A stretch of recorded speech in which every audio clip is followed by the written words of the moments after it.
Thank you so much fans meetup plan చేసినందుకు thank you మీకు and మీకు మీకు కూడా లైక్ నిజంగా లిటరల్లీ అసలు చాలా హ్యాపీగా ఉంది. నేను చెప్దాం అనుకున్నాను చాలా మందికి థ్యాంక్స్ చెప్దామని నాకు సపోర్ట్ చేసిన వాళ్ళకి.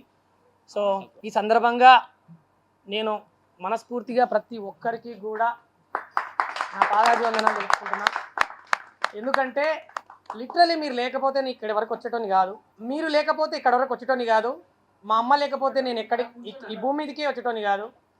సో నేను నేను బయటికి రావాల్సి వచ్చింది లిటరలీ మా మమ్మీ కోసం. ఎందుకంటే మెయిన్ చాలామంది డౌట్ అయితే అది ఒకటే, రాము రాథోడ్ వాకౌట్ ఎందుకు చేసిండు బిగ్ బాస్ నుంచి అని చెప్పి. సో చాలామందికి డౌట్లు ఉన్నాయి, వాళ్ళు ఏదైనా స్క్రిప్ట్ చేశారా లేదంటే ఇంకేదో చాలామంది నన్ను అడిగారు. సో నేను వాళ్ళకి ఒక మాటలో సమాధానం చెప్పలేను. Because Bigg Boss is very biggest stage, అది ప్లాట్ఫాము, అది చిన్నది కాదు. సో నేను ప్రతి ఒక్కరికి కూడా నేను చెప్పుకోలేను. నేను ఎక్కడికి వెళ్ళినా కూడా ఒకటే క్వశ్చన్, రాము రాథోడ్ గారు మీరు బిగ్ బాస్ నుంచి ఎందుకు వచ్చారు? ఫస్ట్ నన్ను చూసిన తర్వాత ఒకటే క్వశ్చన్ రేజ్ అవుతుంది అందరికీ, ఎందుకు వచ్చేసారు? బాగున్నారనేది ఎవరు అడగట్లే, లిటరలీ బయటికి ఎందుకు వచ్చారంటున్నారు మెసేజ్లలో ప్రతి దగ్గర. సో నాకైతే నాకు ఆ రోజు లిటరలీ మెంటల్గా నేను ఫిక్స్ అయిపోయి, అంటే చాలామందికి ఎందుకు మాకు లేరా అమ్మ వాళ్ళు, మాకు లేదా ఫ్యామిలీ అని చాలామంది అనుకుంటుంటారు. కానీ ఒక విషయం గుర్తుపెట్టుకోవాలి, అంటే బిగ్ బాస్ హౌస్లో వాళ్ళకు కూడా ఉంది ఫ్యామిలీ, వాళ్ళు కూడా అదన్నీ ఫేస్ చేశారు అండ్ చేస్తున్నారు నాతో పాటు. బట్ నాకేంటంటే చాలా చిన్న స్థాయి నుంచి వచ్చినోని, లైక్ నేను ఎక్కడో మారుమూల ప్రాంతం నుంచి, నాకు ఏ బ్యాక్ సపోర్ట్ లేదు, నాకు ఏ సీరియల్ తెలియదు, ఏ సినిమా తెలియదు, ఏం తెలియదు. నాకు మీలాగానే ఒక కెమెరా, ఒక ఫోన్ పట్టుకోవాలా, ఫోన్లో వీడియోలు రికార్డ్ చేయాలా, అప్లోడ్ చేయాలా, ఇదొక్కటే తెలుసు.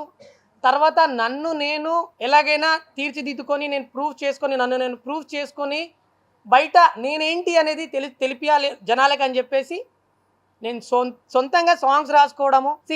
నాకేంటంటే ఓన్ వరల్డ్ చాలా ఇష్టం. ఫస్ట్ థింగ్, నా సొంత ప్రపంచం అనేది నాకు చాలా ఇష్టము. సో దానివల్లనే నేను రాను బొంబాయికి రాను అనే పాట క్రియేట్ చేసి మీ అందరి ఆశీస్సులు పొందిన ఈరోజు రాను బొంబాయికి రాను near by 1 billion is industry hit. నా పొటెన్షియల్ బిగ్ బాస్ హౌస్లో చాలామంది చూశారు, నా ఎఫర్ట్స్, నా పొటెన్షియల్ ప్రతి ఒక్కటి చాలా పర్ఫెక్ట్ ఉండేది. నేను ఆడిన గేమ్స్ కావచ్చు ప్రతిదీ చాలా బాగున్నాయి అండ్ నాకు అక్కడ సపోర్ట్ కూడా పర్లేదు, బాగుంది.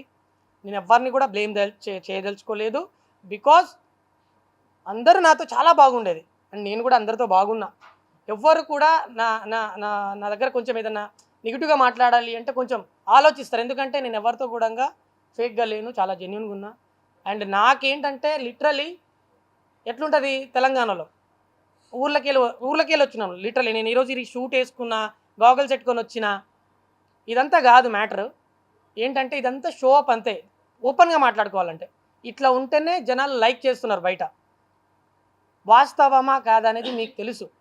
నేను ఏది ఉన్నా సరే, నేను ఏ రేంజ్కి వెళ్ళినా సరే, ఎన్ని నగలు తీసుకున్నా, ఎన్ని డబ్బులు తీసుకున్నా, ఏది తీసుకున్నా మనిషి అనేది మాత్రం నేను గుర్తుపెట్టుకుంటా. అదే రీజన్ తోటి నేను కూడా ఒక మనిషినే. మా అమ్మ కోసం నేను బయటికి వచ్చేసాను. నాకు మా అమ్మ అంటే చాలా ఇష్టము. మా అమ్మకి నేను వచ్చే ముందు షుగర్ అటాక్ అయింది. నేను బిగ్ బాస్కి వెళ్ళే ముందు షుగర్ అటాక్ అయింది. సో అమ్మకి లిటరలీ ఆరోగ్యం బాగాలేకుండే. సో నాకు రోజు ఒకటే మైండ్లో అదే తిరుగుతుండే. ఒక 2-3 వారాల తర్వాత లిటరలీ మా ఫ్యామిలీ మర్చిపోయినా నేను. అంటే కళ్ళలో కూడా లైక్ వాళ్ళ ఫేసెస్ అవన్నీ ఏమీ కనిపించట్లే. నేను అసలు షాక్ అయిపోయినా. నేను ఇంత చేస్తుంది మా పేరెంట్స్ కోసం కదా, నా ఫ్యామిలీ కోసం కదా, నాకు వాళ్ళు అసలు ఏంటి గుర్తుకు రావట్లేదు. అంటే అక్కడ అంత ఎడిక్ట్ అయిపోయినా మేము బిగ్ బాస్ హౌస్లో. 24/7 బిగ్ బాస్ 24/7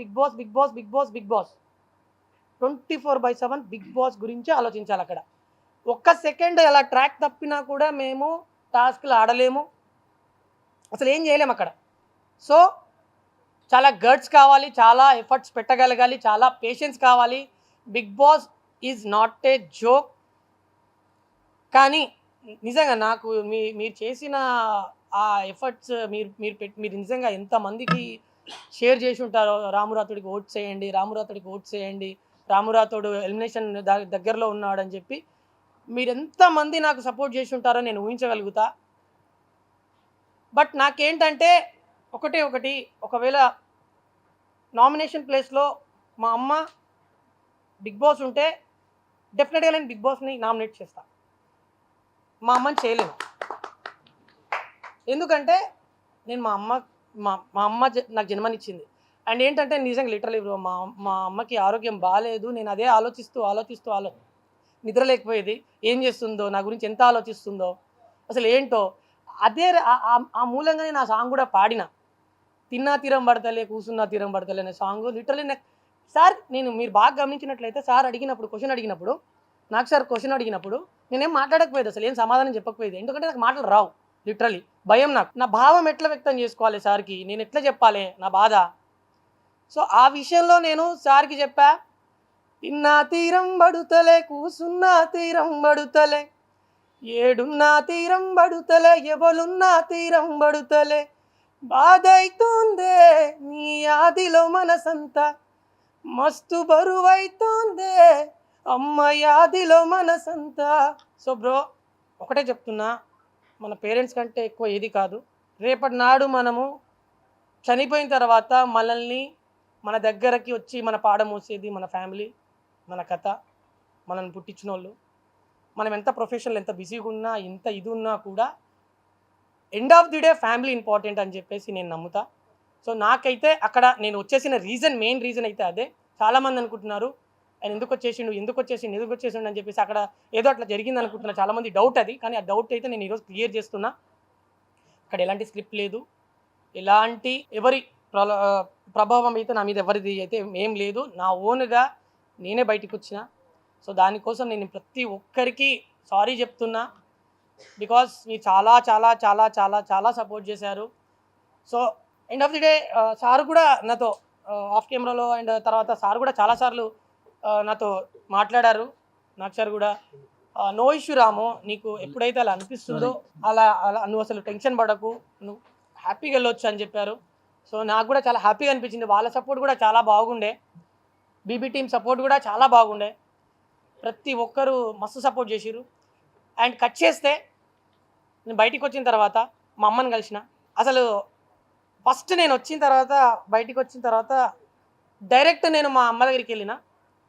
చాలామంది మా ఇంటరాక్ట్ ఎలా, లైక్ మా మమ్మీని ఇన్ని రోజుల తర్వాత చూస్తున్నా, ఎలా ఉంటుందో ఆ ఫీలింగ్ ఏంటి అని అవన్నీ వీడియో తీసి పోస్ట్ చేయడం అవన్నీ చేయొచ్చు. కానీ నా ఎమోషన్ని నేను బయట చూపించలేను. బికాజ్ అది నా ఎమోషన్ ఏమున్నా అది మా అమ్మకు మాత్రమే సొంతం. So thank you so much మీ అందరికీ కూడా.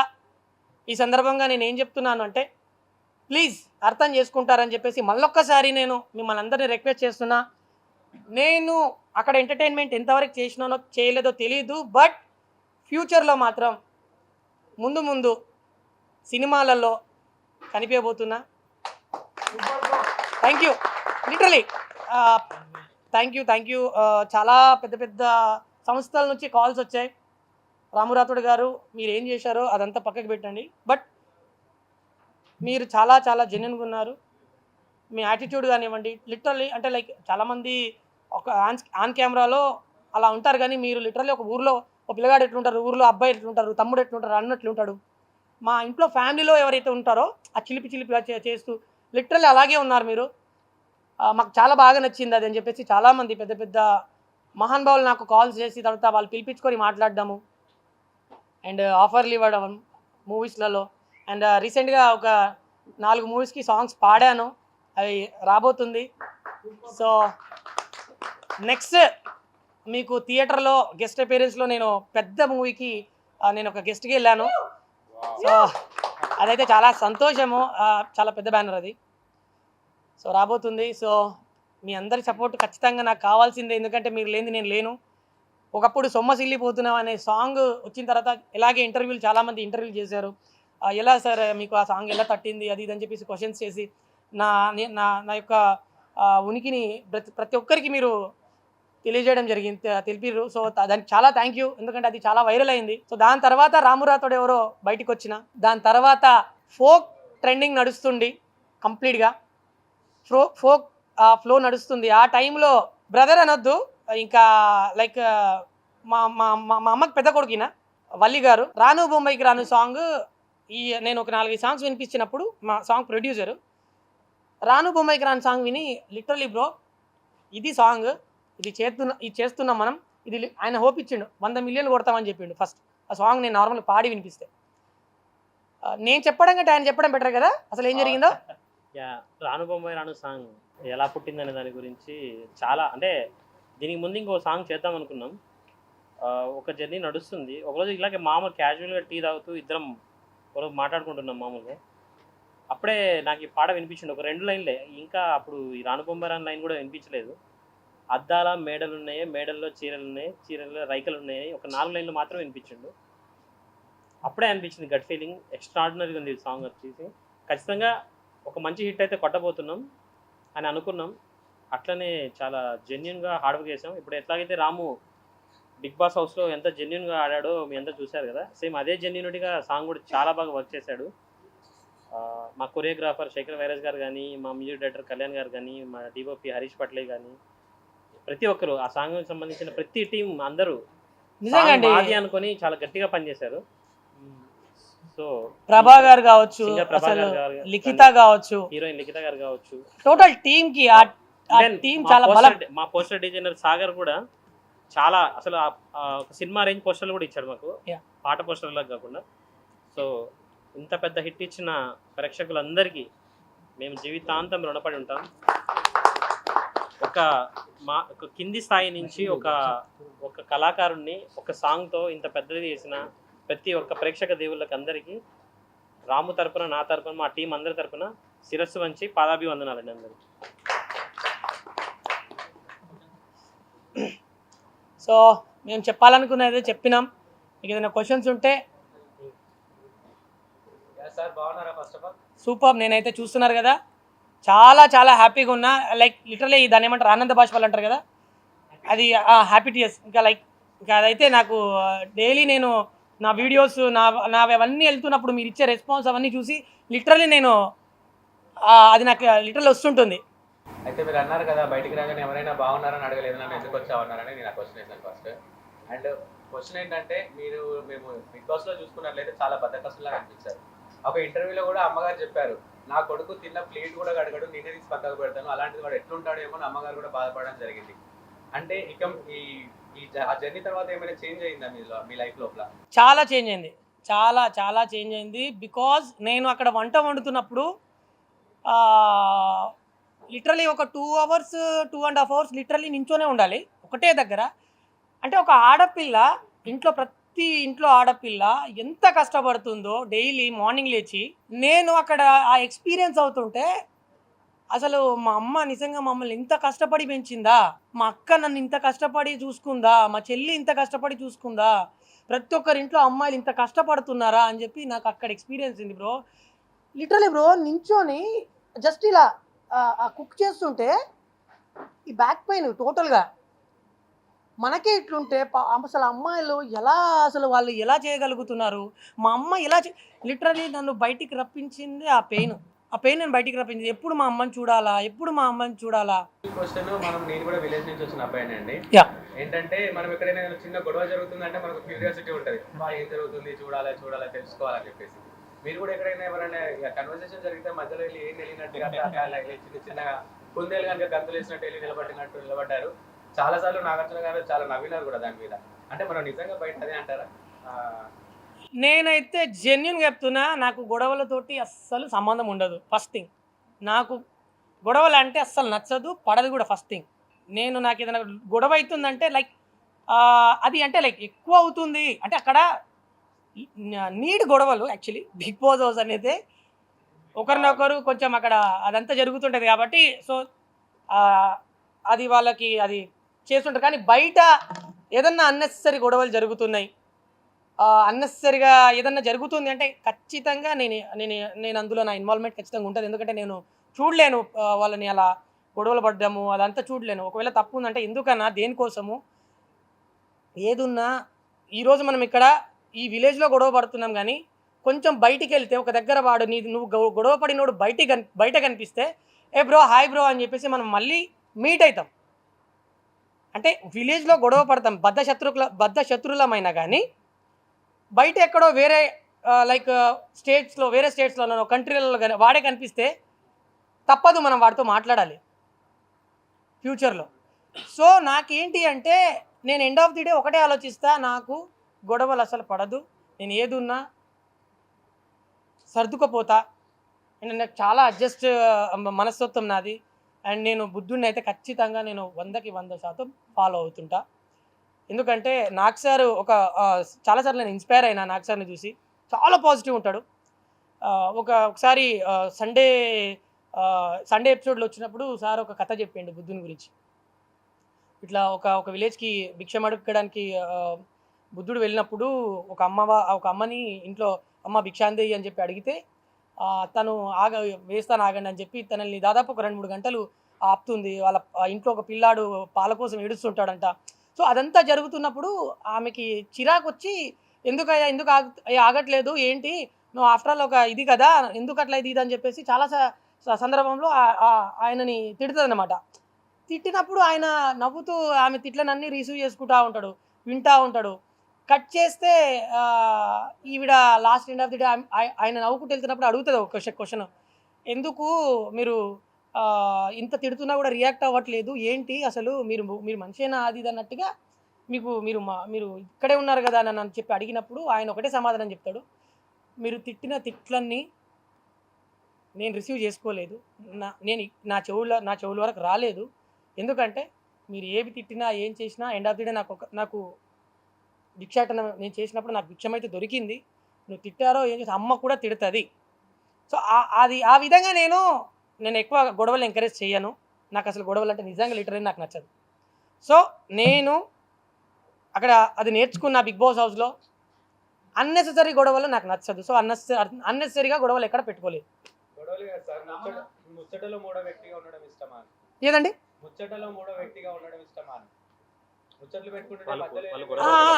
రైట్, నేను వెళ్ళి చూస్తుంటా. అది దానికి మీరు అక్కడ నా ఎక్స్ప్రెషన్ చూస్తే లిటరల్లీ నా ఎక్స్ప్రెషన్లో ఒకటి మీరు అక్కడ గమనించవచ్చు. ఎందుకు, ఏం అవసరము,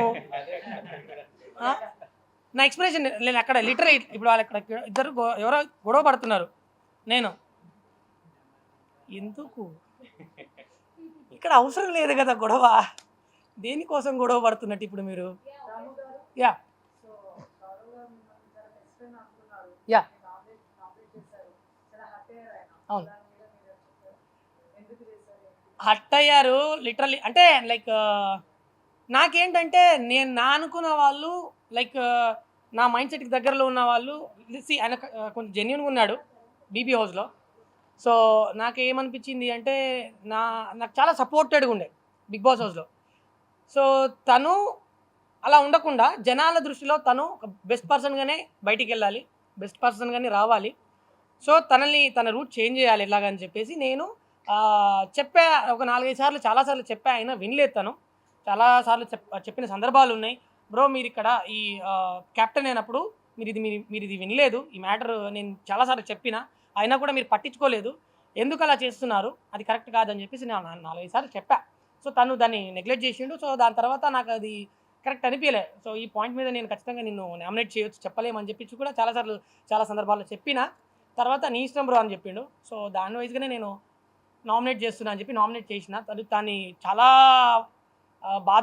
బాధపడ్డాడు. సో నేను కూడా దాని తర్వాత చాలా బాధపడ్డా. సో లిటరల్లీ నేను తనుజక్కకి రిక్వెస్ట్ చేశా, అక్క ఇది పరిస్థితి, నేను తనని సేవ్ చేయాలనుకుంటున్నా, నేనే నామినేట్ చేసిన, కానీ నా వల్ల తను చాలా సఫర్ అవుతున్నాడు, చాలా బాధపడుతున్నాడు. ఎందుకంటే బయట ఓటింగ్ లేదని చెప్పేసి నాతో బాధపడుతున్నాడు. సో ప్లీజ్ చూడండి అది ఇది అని చెప్పేసి నేను రిక్వెస్ట్ చేస్తే కట్ చేస్తే లిటరల్లీ నేను అనుకున్నది ఒకటి, తను సేవ్ అవుతాడు ఖచ్చితంగా అని, అదే జరిగింది. సో నేను అప్పుడు చాలా హ్యాపీగా ఫీల్ అయ్యాను. యా చాలాసార్లు కలిసారు. లైక్ ఇలాంటి పబ్కి ఒకసారి వెళ్ళాం, యా నలుగురం. హాయ్ అండి. యా ఆ, ఆ, ఆ.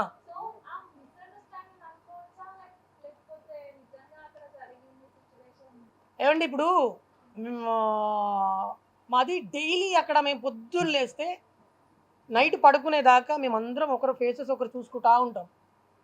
ఇప్పుడు మీరైనా కూడా ఇప్పుడు ఇంతమంది ఇక్కడ ఉన్నారు కదా, మీరందరూ ఒకటే ఇక్కడే ఓ 50 రోజులు ఉండండి, ఓ 50 రోజులు ఉండండి, ఒకరి ఫేసెస్ ఒకరు చూసుకుంటూ ఆ? ఉంటారా? లిటరల్ ఇప్పుడు మీరిద్దరు ఇక్కడ ఉన్నారు, మీరు ఒక 50 రోజులు ఇక్కడే ఉండి మీరు ఒకరినొకరు మాట్లాడుకోండి, మీ ఇద్దరు ఫ్రెండ్స్ ఉంటారు ఫస్ట్. ఏమండి?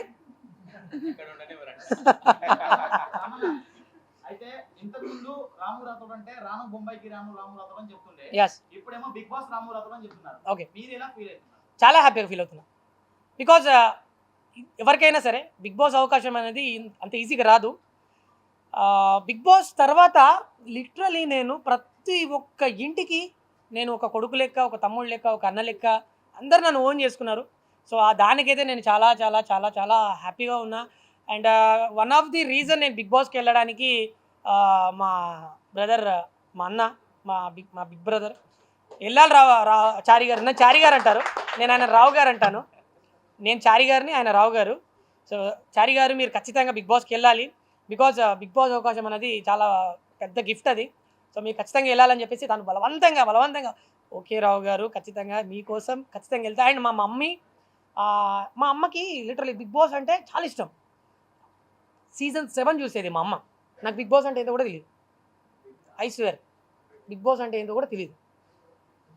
మా అమ్మ బిగ్ బాస్ వస్తుందిరా, బిగ్ బాస్ వస్తుంది పెట్టరా అని చెప్పి మా ఇంట్లో బిగ్ బాస్ పెట్టుకొని చూసేది సీజన్ 7. చూస్తున్నప్పుడు నేను ఏందప్ప మా అమ్మ ఇంత ఇంట్రెస్ట్గా చూస్తుంది, అసలు ఏముంటుంది దీనిలో. అండ్ ప్రతి ఒక్కరు కంటెస్టెంట్ పేర్లు చెప్పేది నాకు. ఈరోజు అబ్బాయి అట్లా చేసిండు, ఆమె అట్లా అరిచింది, ఆమె ఇట్లా అన్నాడు, ఇది చెప్తుంటే అరే ఇంతేముంది ఇందులో అసలు అని చెప్పేసి నేను కొంచెం నేను కూడా సీజన్ చూడడం స్టార్ట్ చేసిన. ఒక 2, 3, 4, 5 ఎపిసోడ్లు చూసిన. ఇంకా తర్వాత మళ్ళీ నేను నా సాంగ్స్ బిజీ షెడ్యూల్లో కంటిన్యూగా ఇంకా నేను డైలీ నా షూట్లు అదే పనులను ఉన్నా. ఇంకా నాకు నిజంగా మీరు గమనించినట్లయితే బిగ్ బాస్ హౌస్ అనేది, నేను బిగ్ బాస్ హౌస్లో అడుగుపెట్టిన తర్వాత నాకు 2 వారాల తర్వాత అర్థమైంది బిగ్ బాస్ అంటే ఏంది. అప్పటి వరకు అసలు నాకు స్ట్రాటజీ ఏంటో కూడా తెలియదు. స్ట్రాటజీ అంటే ఏంది అది కూడా తెలియదు నాకు. దానికి సాక్ష్యం నేనే. అంటే బిగ్ బాస్ వెళ్ళక ముందు రోజు కూడా 1 డే 2 డేస్ బిఫోర్ కూడా దుబాయ్లో గామా అవార్డ్స్ వచ్చింటే తీసుకోవడానికి వెళ్ళిండు. ఒక్క ఎపిసోడ్ 2 ఎపిసోడ్స్ అన్నా చూడమని నేను రోజు ఫోన్లో మా కన్వర్జేషన్లో రోజు మాట్లాడుకుంటున్నాం, కానీ ఒక్క ఎపిసోడ్ కూడా చూడలేదు. అసలు బిగ్ బాస్ హౌస్ కాన్సెప్ట్ కానీ బిగ్ బాస్ హౌస్ థీమ్ కానీ ఏమీ తెలియదు. అక్కడ అందరు ప్రిపేర్ అయ్యి కానీ రాము ఒక్కడే అసలు బిగ్ బాస్ అంటే ఏంటో తెలియకుండా బిగ్ బాస్ హౌస్కి వెళ్ళింది రాము ఒక్కడే. సో ఎందుకు అలా అనుకున్నానంటే, నా ప్రయాణం అనేది జెన్యూన్గా ఉండాలి, నేను ఫేక్గా ఉండొద్దు. ఇప్పుడు ఒకవేళ నేను ఏదైనా తెలుసుకొని ముందరికి వెళ్ళినా అనుకోండి, జాగ్రత్త పడుతుంటా. ఇక్కడ ఇట్లా చేయాలి, ఇక్కడ ఇట్లా మాట్లాడాలి, ఇక్కడ ఇట్లా. నేను నామినేషన్ కూడా ఎంత సిల్లీగా నామినేషన్లు చేసేది, నాకు అసలు ఏం తెలియకపోయేది. నేను జెన్యూన్గా ఒప్పుకుంటా లిటరలీ బ్రో. ఎందుకు అంటే మనకి లైక్ నాకు నిజంగా ఫేక్ ఉండడం అస్సలు ఇష్టం ఉండదు, నాకు నచ్చదు. ఫస్ట్ థింగ్, నేను ఏదున్నా జెన్యూన్గానే ఉండాలి. నా మాట కూడా ప్రతిదీ నేను దొర్లినా సరే, నేను మాట్లాడిన ఏదైనా మాట అయినా సరే ఫేక్గా ఉండొద్దు. ఇక్కడ ఏదనిపిస్తే అక్కడ ఏది రావాలనేదే నా కాన్సెప్ట్. నా గురువులు నాకు అది నేర్పించారు, మా అమ్మ నాన్న నాకు అది నేర్పించారు. బికాజ్ మీరు మా అమ్మ నాన్న ఇంటర్వ్యూలో చూసినట్టయితే మా అమ్మ వాళ్ళు ఏం మాట్లాడినా ఊర్లో ఇప్పుడు లైక్ ఎట్లా మాట్లాడుతారు, మీరు ఒకవేళ చూడని వాళ్ళు ఉంటే మా అమ్మ నాన్న చూడండి, అంత జెన్యూన్గా ఉంటారు. సో నేను కూడా అలాగే ఉండాలనుకున్నా. బికాజ్ నేను చాలా కింది స్థాయి నుంచి వచ్చినోడిని, నాకు నటించడం అసలు రాదు. నాకు ఏది వచ్చినా సరే, 4 పైసలు వచ్చినా సరే, ఏదొచ్చినా సరే నాకు ఇది జెన్యూన్గా రావాలి. బెస్ట్ కంటెస్టెంట్ ఎవరండి దాంట్లో? మీ బెస్ట్ కంటెస్టెంట్ ఎవరంటే మీ ఫేవరెట్ కంటెస్టెంట్ ఎవరు బిగ్ బాస్ హౌస్ లో? నేనే. మీ తర్వాత నేనే. నా తర్వాత అనేది ఇంక ఉండదు, నా తర్వాత అనేది ఉండదు. ఎవరు నచ్చలేదు అందులో? నాకంటూ వీళ్ళు నాకు ఒక ఫ్యామిలీ లాగా ఏర్పడిపోయినారు, నా బ్రదర్ నా సిస్టర్ అన్నట్టుగా ఏం అనిపించలేదు ఎవరు చూస్తే? బ్రదర్ అండ్ లైక్ ఆ బాండింగ్ ఉంది. కంటెస్టెంట్ పక్కకి పెడితే బాండింగ్ ఉంది. బాండింగ్ వేరే, కంటెస్టెంట్స్ ఎవరు అనేది వేరే. బాండింగ్ ఎవరండి? బాండింగ్లో నాకు లైక్ భరణి అన్న కావచ్చు, స్టార్టింగ్ నుంచి సపోర్టింగ్, ఫుల్ సపోర్ట్. భరణి అన్న, తనూజ్ అక్క, ఇమాన్యుయల్ అన్న, లిటరలీ ప్రతి ఒక్కరు నాకు ఆ హౌస్లో ఉన్న ప్రతి ఒక్కరు సపోర్ట్ చేసేది. నేను ఏ సిల్లీగా మాట్లాడిన రీతు కావచ్చు, డెమోన్ కావచ్చు, వాళ్ళందరూ అసలు మేము ఇప్పుడు మిస్ అవ్వట్లేదు ఎవరిని. వీడియో కాల్స్ మాట్లాడుతుంటాం ఎప్పుడు. మా గ్రూప్ ఉంది. యా, ప్రియా కావచ్చు, శ్రీజ కావచ్చు, కళ్యాణ్ కావచ్చు. ఏమండి, నా స్టేజ్ అది కాదు.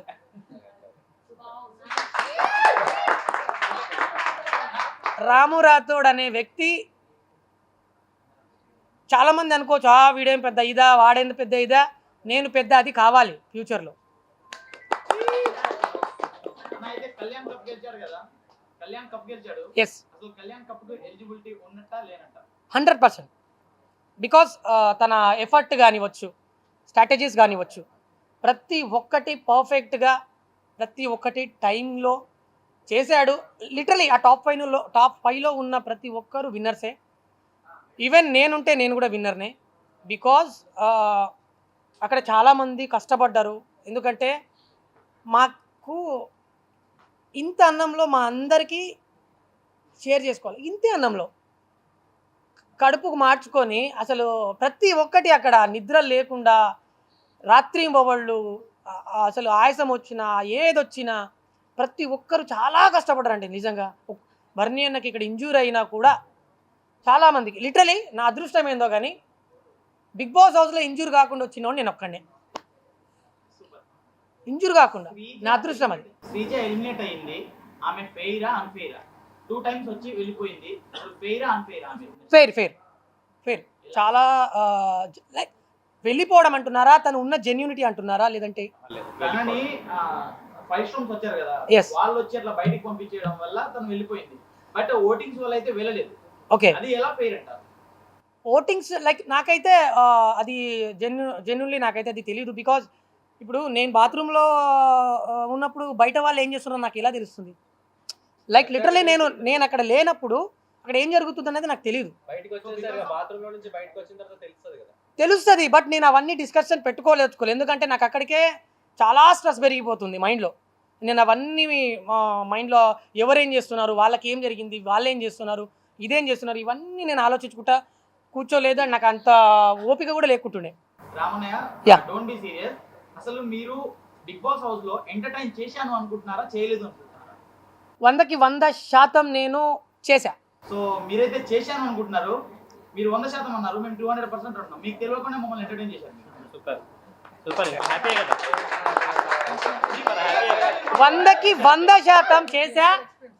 నేను ఎర్లీ మార్నింగ్ నా వేకప్ ఎలా ఉంటుందంటే సాంగ్ బీజిఎం వినిపించిందంటే అక్కడ ఎంటర్టైన్ చేశారు. ఇంకోటి ఏంటంటే ఆ ఫన్నీ థింగ్స్ కొన్ని ఉన్నాయి కదా, సో నాగార్జున గారు అవి ఏవి పెట్టి చూపించారు కదా, అవన్నీ మేము సపరేట్ గా చూసినప్పుడు మాకు అంత అర్థం అవ్వలేదు. సో ఆ ఒక్క ఏవి దగ్గర ఆ తర్వాత మిమ్మల్ని క్యాచ్ చేస్తూనే ఉన్నాం. ప్రతి ఒక్క చోట ఇలా క్యాచ్ చేస్తూనే ఉన్నాము. ఇంకో హైలైట్ ఏంటంటే బిగ్ బాస్ ఫైనల్ రోజు అందరూ కంటెస్ట్లతో ట్రోఫీలతో ఫోటో దిగితే మీరు మాత్రం పోలీసులతో ఫోటో దిగారు. సూపర్, రూటే సపరేట్ అని రూటే వేరని అలా ఫోటో దిగారు. అలానేం లేదు. యాక్చువల్లీ ఈ వీడియోలు అయితే వాళ్ళు కూడా చూస్తారు, నేను ఇది ఫేక్ కాదు. వాళ్ళు వచ్చిన తర్వాత వాళ్ళు నేను అక్కడ స్టేజ్ దగ్గర ముందు అంటే ఆఫ్ స్క్రీన్ అది వాళ్ళు నన్ను పిలిచారు. హాయ్ రాము బ్రో ఎలా ఉన్నారు అని చెప్పి 2-3 అక్కడ సిఐ సార్, ఎస్ఐ సార్ ఉన్నారు. అండ్ మన సార్ అడిషనల్ ఎస్పీ అనుకుంటాను సారు. సో సార్ వాళ్ళు కూడా పిలిచారు. నేను వెళ్ళా మాట్లాడుతుంటే సార్ నా పూర్వోత్తరం మొత్తం చెప్తున్నాడు. షాక్ అయిపోయినా నేను. సార్ ఏంటి సార్ ఇది అంటే, నాకు తెలుసు రాము, నీ గురించి మొత్తం తెలుసు, నువ్వు ఏడ పుట్టినావు, ఏం చేసినావు, ఎట్లా ఉన్నావు, ఎట్లా పెరిగినావు, మీ అమ్మ నాన్న ఎవరు. అడిషనల్ ఎస్పీ సార్ మాట్లాడుతుంటే లిటరలీ నాకు చెమటలు పట్టినాయి. సార్ ఇవన్నీ మీకు ఎలా తెలుస్తారంటే, నేను అక్కడే నేను చాలా సీనియర్ అక్కడ, నేను జాబ్ చేశాను అక్కడ వనపర్తి, బిజినపల్లి, మా మహబూబ్నగర్లో తను వర్క్ చేశారంట. సో అక్కడ ఉన్న వాళ్ళు పోలీస్ వాళ్ళు ఎవరైతే సార్ వాళ్ళు ఎవరైతే ఉన్నారో వాళ్ళందరూ కూడా నా ఫ్యాన్స్ అంట. వాళ్ళ ఇంట్లో ప్రతి ఒక్క వాళ్ళు పిల్లలు కావచ్చు, వాళ్ళ పేరెంట్స్ కావచ్చు, రాను బొంబాయి కంటే వాళ్ళు కూడా ఇలా అంటున్నారు. వామ్మో, షాక్ అయినా నేను. అసలు నా సాంగ్ నన్ను ఎక్కడ తీసుకెళ్ళి పెట్టేసింది అసలు అని చెప్పేసి నాకు లిటరలీ చాలా హ్యాపీగా ఫీల్ అవుతుంటా. అండ్ నేను ఒక పోస్ట్లో కూడా ఇంకా పెట్టిన, నేను ఈ తెలుగు గడ్డ మీద పుట్టినందుకు చాలా చాలా చాలా గర్వపడుతున్నా. బికాజ్ ఒక తెలుగు పాట ప్రపంచం మొత్తం ఊపేసింది. ఎక్కడ మిస్ వరల్డ్స్, ఎక్కడ ఆఫ్రికన్స్, ఎక్కడ తెలంగాణ విలేజ్, కపిల్ శర్మ షో, ఇంకా చెప్పుకుంటే చాలా ఉన్నాయి. ఇంకొక షాకింగ్ న్యూస్ ఏంటంటే సార్ కూడా మాట్లాడుకున్నారంట, చిరు సార్ కూడా సాంగ్ గురించి. నాకు ఆ విషయం తెలిసి నేను చాలా హ్యాపీగా ఫీల్ అయ్యా. నేను చిరంజీవి సార్కి పెద్ద అభిమానులు. ఎస్, మేమైతే లిటరలీ సార్ అడిగితే డెడికేటెడ్ ఈ సాంగ్. ఎస్. కానీ రామతమ్ముడు మీరు బయటికి రావడం మంచిది అనిపించలేదు. మళ్ళీ తర్వాత ఎవరికోటి అలా వచ్చే వారం నుంచి అనుకున్నాము. అది ఎంటర్టైనర్ మంచిగా చేసింది కదా, మళ్ళీ ఎవరికోటి ఎలా రామతమ్ముడు బయటకు వస్తే అని అనిపించింది. నాకు బిగ్ బాస్ దానికి నేను చాలా చాలా ఫీల్ అయ్యాను. ఎందుకంటే దాదాపు కోట్లలో జనాలు, అంత ఈజీ కాదు వాళ్ళకి సమాధానం చెప్పడం. కోట్లలో జనాలు నాకు రేపటి రోజు నేను మొత్తం లెట్ మీ కంప్లీట్ ప్లీజ్, నేను మొత్తం కంప్లీట్ చేస్తాను. ఒక్కొక్కరికి నేను సమాధానం చెప్పాల్సి వస్తుంది. రేపు నేను బయటికి వెళ్ళిపోతే నా ఓన్గా నాకు ఆ విషయం తెలుసు. నేను వాళ్ళ క్వశ్చన్కి నేను ఆన్సర్ ఇవ్వగలగాలి. కానీ నన్ను ప్రేమించే వ్యక్తులు, నాకు సపోర్ట్ చేసే వ్యక్తులు ఖచ్చితంగా అర్థం చేసుకునే మైండ్ సెట్తో కలిగి ఉన్న వాళ్ళే ఉంటారు అని చెప్పి నేను ప్రగాఢ నమ్మకంతో నేను బయటికి వచ్చిన. సో ఆ విషయాన్ని నేను నమ్మే ఉన్నా అండ్ ఇప్పుడు కూడా నమ్ముతున్నా. ప్రతి ఒక్కరికి నేను శిరస్సు వంచి థ్యాంక్ యూ చెప్పుకుంటున్నా అండ్ సారీ సేమ్ టైం. ఇక ముందు అలాంటి విషయాలలో మిమ్మల్ని ఎప్పుడు నొప్పియను. ఖచ్చితంగా నా తరపున ఎంటర్టైన్మెంట్ ఉంటూనే ఉంటుంది. సో నెక్స్ట్ మీకోసం సాంగ్ అయితే రెడీ అవుతుంది నా ఛానల్లో. అది చాలా చాలా చాలా బాగుండబోతుంది సాంగ్ కూడా. ఎస్ అన్న, నెక్స్ట్ సీజన్ ఛాన్సెస్ వెళ్తారా? బిగ్ బాస్ కి నెక్స్ట్ సీజన్ ఛాన్సెస్ వెళ్తారా? అయితే ఇప్పుడు ప్రజెంట్ మూవీస్ అగ్రిమెంట్ అయిపోయినాయి. ఫ్యూచర్ నెక్స్ట్ సీజన్ అనే కదా, ఫ్యూచర్ లో నెక్స్ట్ 10ది కాకుండా 11ది వచ్చినా గానీ future, in future 11th season గానీ అలా వస్తాయి. ఫ్యూచర్, పాస్ట్ రెండు మన చేతుల్లో లేవు. నేను నమ్మను అండ్ నేను అవన్నీ ఓన్లీ ప్రజెంట్.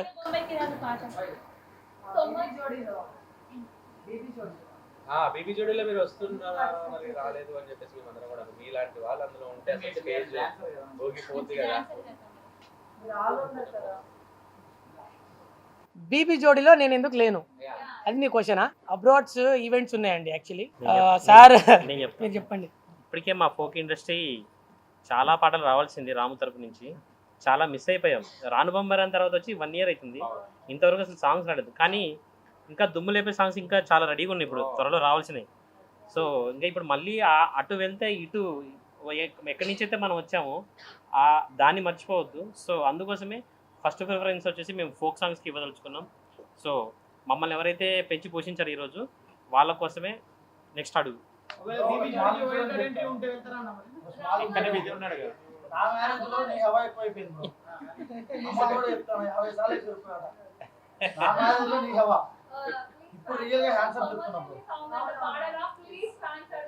డెఫినెట్గా పాడతా. దాని తర్వాత నెక్స్ట్ రాబోయే నా సాంగ్ లైన్స్ కూడా పాడతా. అది ఆల్రెడీ నా ఇన్స్టాలో పోస్ట్ చేశాను. అయినా సరే మీకోసం మళ్ళీ ఒకసారి పాడి వినిపిస్తా ఖచ్చితంగా. అది అంతకంటే ముందు నాకు లైఫ్ ఇచ్చిన సాంగ్ సొమ్మసిల్లి పోతున్నాయి సాంగ్ పాడతా. సొమ్మసిల్లి పోతున్నావే ఓ సిన్నారాములమ్మ, చెమ్మగిల్లి ముద్దియవే చూపించవే నాపై ప్రేమ, నల్ల నల్లని కళ్ళతో నాజూకు నడుముతో నన్నాగమే చేస్తివే, గుండె గాలిలో తేలుతూ ఆరాటలాడుతూ నీ ఒళ్ళోనే వాలేనే, చుట్టూ దిప్పుకున్నావే ఓ సిన్నారాములమ్మ, చెమట సుక్కోలేది సయ్యకే నీ సీర కొంగుకే ముడివయ్యవే. Thank you. యాక్చువల్లీ ఫ్రాంక్ చెప్పాలంటే లిటరలీ నాకు 7 days నుంచి నాకు రెస్ట్ లేదు.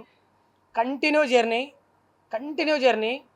ఈ ఫ్యాన్ మీట్ కోసం నేను రాజమండ్రి నుంచి కార్లో వచ్చా. యాక్చువల్లీ నాకు ఫ్లైట్ మిస్ అయిపోయింది. నేను వెళ్ళాలి ఖచ్చితంగా, ఎట్లాలని చెప్పేసి ఈరోజు ఇది ఉందని చెప్పేసి నేను అక్కడ నుంచి ఎంత రిస్క్ అయినా సరే, నాకు నిద్ర లేకపోయినా సరే, సో అందుకే కొంచెం వాయిస్ కూడా స్ట్రెయిన్ అయింది, ఏమనుకోవద్దు. సో నెక్స్ట్ రాబోయే సాంగ్ ఎలా ఉంటుందంటే లిటరలీ అదొక మళ్ళొక్క సొమ్మసిల్లిపోతున్న సాంగ్ అవుతుంది. ఒక అమ్మాయి తన భావాన్ని, తన ప్రేమని లైక్ ఎలా ఉంటుంది ఇది అంటే కాన్సెప్ట్ నాది. ఇప్పుడు ఒక గర్ల్ ఫ్రెండ్, ఒక బాయ్ ఫ్రెండ్ లైక్ ఒక రిలేషన్లో ఉన్నప్పుడు తన బాయ్ ఫ్రెండ్ ఎవరికైనా కనెక్ట్ అవ్వచ్చు అనుకుంటాడు, నన్ను భావాన్ని పిలవచ్చు కదా, తన గర్ల్ ఫ్రెండ్ అడుగుతుంటారు లైక్ చాలామంది నేను చూస్తున్నా. ఇది ఎవరికైనా కనెక్ట్ అవుతుంది అని చెప్పేసి నేను ఈ సాంగ్ లిటరలీ రాశా. తన గర్ల్ ఫ్రెండ్ చేత భావాన్ని పిలిపించుకోవాలని చెప్పి చాలామంది అనుకుంటుంటారు. సో ఆ థింకింగ్లో నేను ఒక సాంగ్ రాశా. సో అప్పుడు అమ్మాయి తనని బావా అంటూ సాంగ్ పాడుతుంది అనమాట. సీతమే బావా చిన్నంగా నన్నే చూసి సైగా చేస్తా అంటే, సీతమే బావా సిన్ని గుండెలోన నువ్వే గూడే గడతా అంటే, సీతమే బావా చిన్నంగా నన్నే చూసి సైగా చేస్తా అంటే, సీతమే బావా సిన్ని గుండెలోన నువ్వే గూడే గడతా అంటే, సీర కొంగు సిద్ధమన్నది నిన్ను కొంగు కట్టుకోమని, ప్రేమ రంగునే పూసుకొని చేసుకుంటా నిన్ను నవాణ్ణి, సిద్ధమే బావా చెప్పుకుంటా ఆ దేవదుల్ని సల్లంగా చూడమని, సిద్ధమే బావా చేసుకుంటా నువ్వు నావా. సారీ లిరిక్స్ కొంచెం మర్చిపోయా. బట్ ఎనీహౌ నెక్స్ట్ అయితే ఖచ్చితంగా నెక్స్ట్ సొమ్మసిల్లి కాబోతుంది సాంగ్. నేను చాలా హ్యాపీగా ఉన్నా ఆ విషయంలో. మంచి మెలోడీ సాంగ్ ఫోక్లో. So thank you.